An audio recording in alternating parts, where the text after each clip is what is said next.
Olha eu aí novamente chegando de mansinho com o nosso canal 4SA Flórida, trazendo mais notícias para vocês. Muito bom dia a todos, eu sou o Gustavo.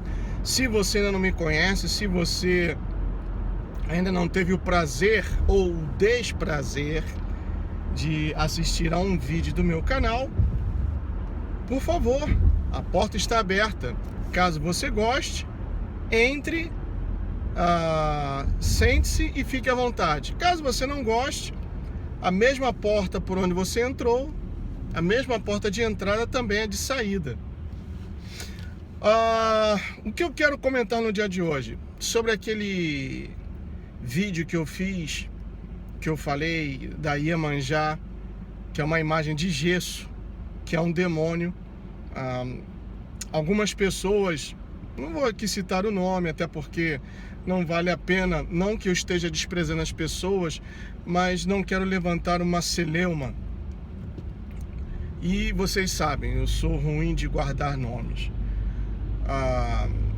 Falar o seguinte, que isso é intolerância religiosa, que isso e aquilo, mas aí eu pergunto, eu falei alguma mentira? Eu falei alguma mentira? Vamos analisar, desde quando o Brasil foi descoberto, a primeira coisa que fizeram no país foi rezar uma missa. E estão rezando missas até hoje. Mudou alguma coisa? Adiantou alguma coisa? Não. Procure, por isso que eu falo, conhecimento é poder.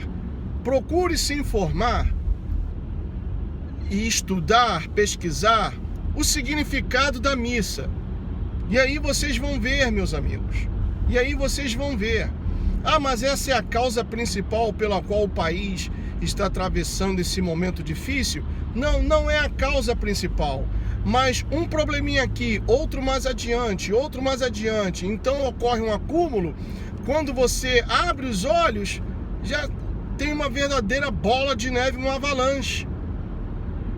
E aí, para que você possa remediar, consertar o problema, acertar a situação, levam-se anos. Mas até aí, a mente de muitas pessoas já sofreram o processo de cauterização. Não tenho nada contra os católicos. Não tenho nada contra os católicos. Eu tenho muitos conhecidos, pessoas com quem eu me relaciono no dia a dia que são católicos, mas tenho tudo contra o sistema católico. Estude a história dos papas, você verá que houve uma papa mulher. Você sabia disso?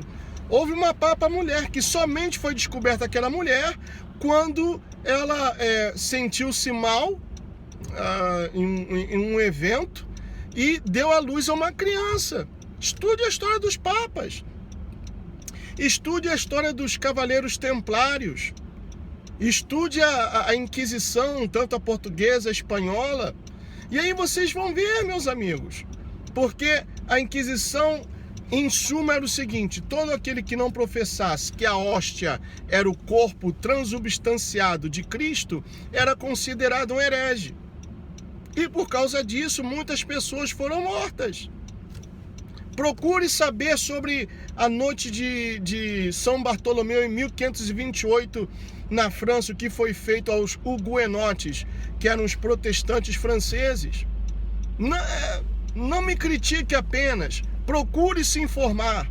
E eu tenho colocado assim, tenho procurado responder na medida do possível os comentários, e eu tenho posto assim o seguinte: antes de fazer um comentário, informe-se, eduque-se, pesquise e depois comente. Claro que essas coisas que eu citei aqui, dos huguenotes, a noite de São Bartolomeu, dos cavaleiros templários, das inquisições portuguesa e espanhola, e etc., isso não é mais comentado em salas de aula. E por isso eu dou graças a Deus que eu pertenço a uma geração, eu sou de 1965, nasci em 1965, em que ainda se estudava, se aprendia e não se decorava. Tanto que até hoje, já se passaram anos, tem coisas que até hoje eu lembro. E outra coisa, pega aí a sua Bíblia, seja a Septuaginta, Vulgata, a Bíblia de Jerusalém, João Ferreira de Almeida, seja qual for a versão da sua Bíblia, leia o que diz Isaías capítulo 5, versículo 20. Ai daqueles que chamam o mal bem e o bem mal. Quer dizer, uma completa inversão de valores. A Bíblia já falava sobre isso. E nós estamos sendo testemunhas oculares desse versículo. Porque o que era pecado antes, nos primórdios da minha conversão, o pastor com que me ensinou o caminho aos pés de Cristo, o que era pecado antes, hoje tornou-se algo comum. Quer dizer, uma relativização do evangelho. Não se prega mais sobre pecado, não se prega mais sobre arrependimento, não se prega mais sobre tirar a mágoa do coração, limpar o coração. Não se fala mais essas coisas, não se faz mais vigílias para buscar a presença de Deus. Não, agora é só dinheiro, dinheiro, dinheiro. Parece até aquele Mutley daquele desenho Corrida Maluca. Você que é da minha geração sabe, o Mutley daquela Corrida Maluca. Medalha, medalha, medalha, medalha, medalha. Os pastores de hoje são dinheiro, dinheiro, dinheiro, dinheiro, din, din, din, din, din, din, din. Tudo é dinheiro. Ó, toma aqui o tijolinho. Toma aqui como é que é aquele negócio que bota a massa? A colher de pedreiro. Toma aqui o pão de não sei o que, o sal do Mar Morto, a água do Rio Jordão, a sexta-feira da Ruda, coisa e tal. Aí eu tenho que fazer um sarcasmo, como fazer uma paródia daquela música da Elis Regina, né? Das Águas de Março. Então fica conhecida como a Melô da Universal. É pão, é pedra, é o sal do Mar Morto, é a ruda na sexta, como é que é aquela reunião dos empresários? É a reunião dos empresários. Quer dizer, dá tudo. É pau, é pedra, é a ruda, é o sal grosso, dá de tudo. Quer dizer, antigamente os pastores comprometidos com o evangelho, que pregavam a verdade, se preocuparam em ensinar as pessoas a deixar aquela idolatria, né, dos ídolos de barro, de gesso, de pedra, de pau, de metal.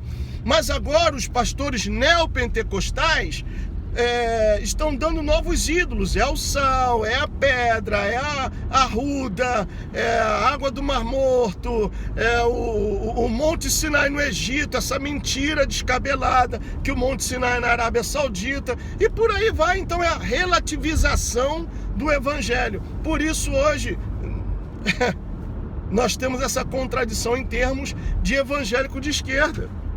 Porque se relativizou tudo. Não se fala mais contra o pecado, não se prega mais contra o pecado. Qual pastor que vai falar contra a homossexualidade? Porque não pode, Gustavo, aqui agora tem uma lei que se falar, e aí o pastor pode ser denunciado por crime de intolerância, coisa e tal. Mas por que isso aconteceu?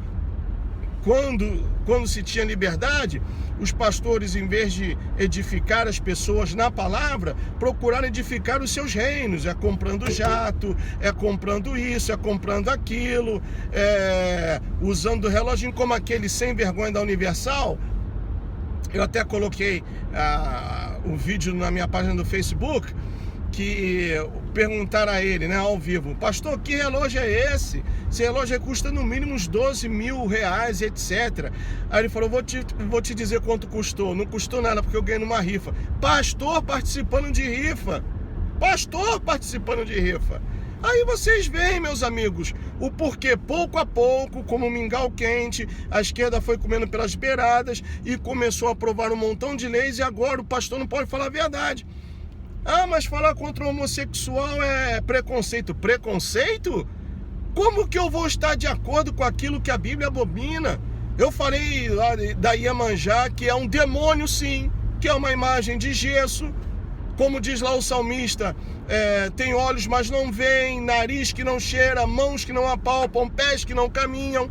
E sejam semelhantes a eles todos aqueles que neles confiam e adoram. Está lá no livro de Salmos.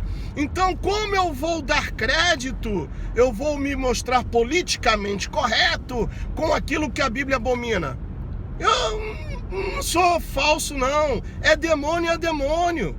É demônio. E eu falo isso com propriedade porque Toda a minha família era católica. Sabe aquele católico que ia na igreja católica somente quando não tinha casamento? Era a minha família. Mas na sexta ou no sábado, na sexta principalmente, passava a madrugada toda lá na Corimba e dando baforada naquele charuto babado lá daqueles demônios, bebendo aquela água que aqueles demônios bebiam, aquela cachaça, oferecendo farofa nas encruzilhadas. Quer dizer, não estou generalizando, mas assim era a minha família. Católica de nascimento, ou melhor, não de nascimento, por imposição, e também adorava esses demônios. Depois que conhecemos a verdade, aí um a um foi se convertendo. Primeiro foi a minha falecida mãe, depois um por um foi se convertendo. E hoje, graças a Deus, são pouquíssimos aqueles que ainda servem a essas entidades. Por isso eu falo com propriedade, porque eu conheço isso. Eu ainda sou brasileiro, apesar de morar muitos anos aqui na América, mas eu sou brasileiro. E essa, infelizmente, é a realidade, o sincretismo religioso. Mas por quê? Porque os pastores que deveriam pregar a verdade estão mais preocupados, como tem um bispo aí muito conhecido, que agora, neste exato momento, são 8 horas e 12 minutos, 11 horas e 12 minutos aí no Brasil. Ele está lá na África do Sul, pegou o seu jatinho, foi lá para a África do Sul, e aí os membros colocam assim: ai, viagem missionária, inocente. Foi lá para a África do Sul pegar os dólares da campanha de Israel e possivelmente vai levar para Portugal. Se bem que eu tenho minhas dúvidas, porque quem está em Portugal agora teve uma séria discussão e foi comprovado que meteu a mão no dinheiro das ofertas, algo assim, quase em torno de R$1 bilhão. Então, a viagem missionária é ir para a África do Sul, chegando lá já vai encontrar o dinheiro todo embrulhadinho, em papel de presente, em caixas de presente, malas e malas de dinheiro, para levar no seu aviãozinho particular, talvez para Portugal, talvez não, para um outro país. Essa é a viagem missionária. É isso que eles estão interessados. E você ainda fica criticando por ouvir a verdade? Ah, você está falando baseado no que aquele ex-bispo Alfredo tem dito. E ele tem falado a mentira? Pergunte a você mesmo. Ele tem falado a mentira? Ah, mas ele é um recalcado, ele tem um coração manchado. Veja bem, né? Isaías 5:20, como se cumpre, né? Ai daqueles que chamam o mal bem e o bem mal. É o politicamente correto. A gente mostra a verdade, fala a verdade, falta somente esfregar a verdade na face da pessoa, e tem aqueles ainda que defendem quem não merece ser defendido. Querem defender o indefensável. É incrível. Por isso eu não fico admirado com o que está ocorrendo no Brasil, porque primeiro que a agenda é global. Por isso que eu estou repostando aí. Ontem eu coloquei a Agenda 2030 da ONU parte 1 e já entrou novamente, e já entrou também a parte 2. Mas o meu intuito não é de criar polêmicas, não é de criar tretas. O meu intuito é de abrir os seus olhos. Agora, como diz lá no livro do Apocalipse, aquele que tem ouvidos, ouça o que o Espírito diz às igrejas. O Espírito, não os espíritos, porque o verdadeiro Espírito é o Espírito de Deus. Eu sou o Gustavo, deixa aí o seu comentário, deixa o seu like ou o seu dislike. May God bless each one of you. See you soon. Tchau.